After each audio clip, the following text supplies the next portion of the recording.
Hi, my name is Abhishek. I'm a legal intern at LEXIS and Company. So today's my topic is protection of children from Sexual Offences Act. So before proceeding with the topic further, I request you please like, share, and subscribe the channel Lexcliq.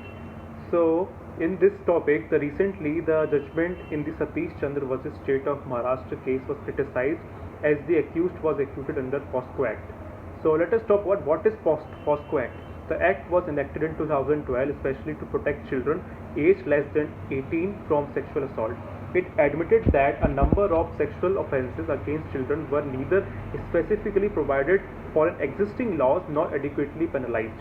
Therefore, an offence against children needs to be explicitly defined and countered through proportionate penalties so that it acts as an effective deterrence. So in the UN Convention on the Rights of the Children, which was ratified by India in 1992, requires sexual exploitation and sexual abuse to address as heinous crime. So let us talk about how does POSCO and IPC deal with the sexual assault. So in IPC, the definition of assault or criminal force to women with intent to outrage or modesty is very generic. But in POSCO, the act of sexual assault are explicitly mentioned, such as touching various private parts or doing any other act which involves a physical contact without penetration. So how it includes rape which requires penetration. Otherwise, the scope of sexual assault under POSCO and outraging modesty of a woman under the IPC is the same. So 2 IPC provides punishment for the offence irrespective of any age of the victim, but POSCO is specific as it is for the protection of children. So section 7 of the POSCO Act says that whoever with sexual intent touches the breast of the child is said to be commit sexual assault, and the section 8 of the Act provides a minimum imprisonment of the 3 years.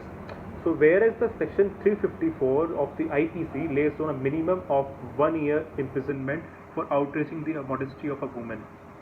So what is this case about? The bench acquitted a man found guilty of assault on the grounds that he touched the victim's limbs and breast only over her clothes, and there was no skin-to-skin contact between them.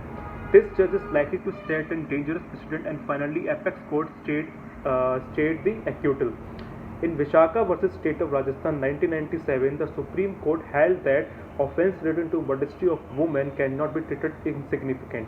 In Pappu versus State of Chhattisgarh 2015, though the High Court acquitted the accused under section 354 of the IPC as the offence was found lacking in use of criminal force or assault, but it convicted him for sexual harassment under section 354A, which requires physical contact and advance as a necessary element.